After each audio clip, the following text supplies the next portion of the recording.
Bang! And there it is, the next linear carp. That's how it should look. A linear carp was just caught here by the player Mushroom and as a super trophy. We're always happy to take a linear carp, but it's not only linear carp that go in here, there are also other rare carp.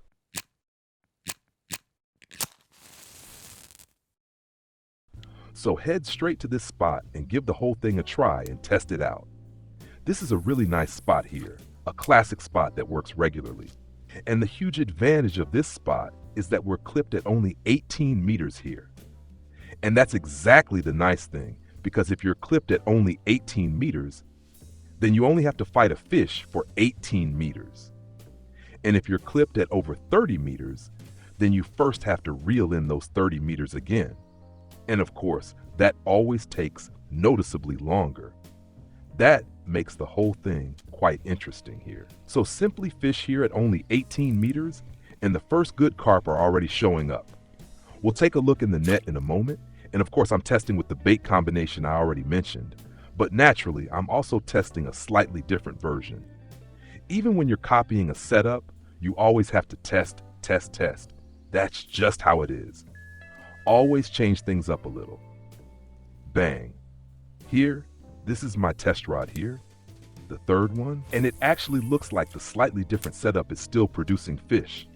That's also a good sign. That's how it should be. Yeah, ideally more rare carp will go in here shortly, and not only frame-sided carp and linear carp, because one already went in a little while ago, and that was a gold carp. So that was definitely a surprise. The gold carp came charging in slowly here as the second fish. You can see it right here. So of course I'm happy to take that as well. A gold carp is always fun, and by the way, I'm still missing it as a trophy here. That's why I'm testing this immediately. And Mushroom also caught various gold carp here, or rather the common carp and the mirror carp, both in the red version. That is really sexy. Yeah, the whole thing is located down here on the map. So let's quickly take a look. Down here in the bottom right corner, this is the position, and this is the position down here at the boat dock. There's also the other position, which is over there. It's by this huge tree. We can see it here. There it is, this old druid tree. That's always a classic position too, right here along the edge. Then you cast out about 35 meters, roughly in the direction of those trees back there. From over there you cast across like this, and you also end up roughly, I'd say more or less, in this area. At this position here, we're not casting that far, as I already said, only 18 meters, and we end up roughly in this area. And if I'm not mistaken, there should also be a mussel bed somewhere in this region. And of course you take advantage of that. Mussel beds are always a very good indicator for carp fishing. How to do proper spot analysis is already shown in this video. All the important basics of spot analysis, what a spot actually is, how to fight fish properly, and how to deal with wear and tear. You can find all of that in this complete playlist, all the additional information that's super important for the game. Yeah, and at this point it's all about going in with spices and hot flavors. Not bad at all. It works quite well again and again when fishing for rare carp. In this case, we're currently using spice mix and hot pepper explosive. That's also a really nice combination that regularly works at Copper Lake, but apparently here as well. I've built it like this twice, and the third time I changed it a bit. At first, only with the dip. If I already have spice mix and pepper here, then of course I also use Hot Devil as a dip, but I also use hot pepper here. And you could also test other hot pepper boilies, so don't be afraid to add some variation there. And there is also Spice Attack as another flavor. That could also be tested. Feel free to play around with it a bit, bring in some variation, and see what kind of reaction you get. What I'm also doing is that I'm only fishing with a size 1 hook for now. Relatively small, although for normal carp that's usually absolutely sufficient. What the anniversary mission showed me again this year is that you can catch extremely large fish even with very small hooks. Basically, there are always two methods when fishing a spot like this. Do you approach the spot with finesse and delicacy, trying to increase your chance of a trophy through sheer numbers? Or do you go in massively oversized, use a very large bait and a very large hook, and try to scare away all the smaller fish until only that one trophy remains in the end? Those are the two approaches that can be used again and again when searching for a trophy fish.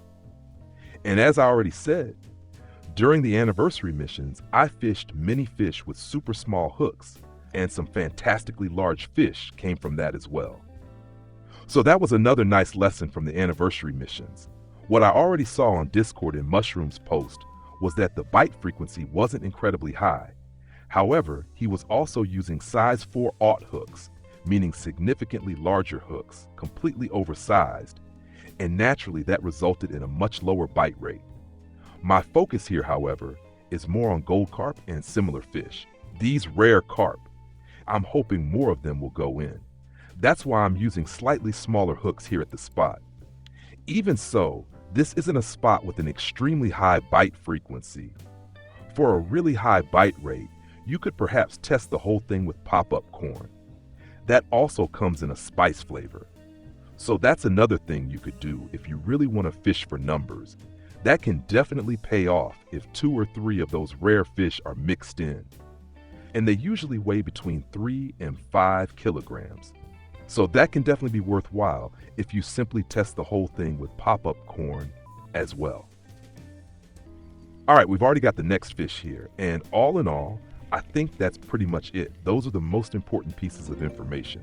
There comes the next one. Very nice. Bang, another one here with 4 kilograms. Happy to take that. So, let's cast back out quickly.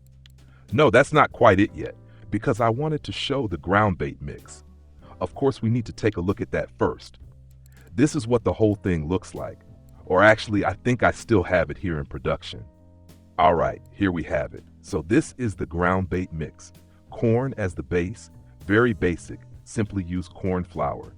Then we have crushed boilies in here. The 2 baits currently being used. Crushed spice boilie, of course using the smallest size. Then there is extra hot pepper explosive in here as well, for even better attraction. Crush that too, a very, very nice combination. And then we have hot feed pellets and spice feed pellets. That's the combination in here. Then add spice dip and send it out. Whether that's in ball form, whether it's a rocket, or whether it's a PVA, the fish doesn't care at all. The fish doesn't notice how you throw the feed into the water. What matters is that you put the feed into the water, and as I said, it doesn't matter in what form. The advantage here is that we only have a distance of 18 meters. That means if you're using balls, you can throw them 20 meters.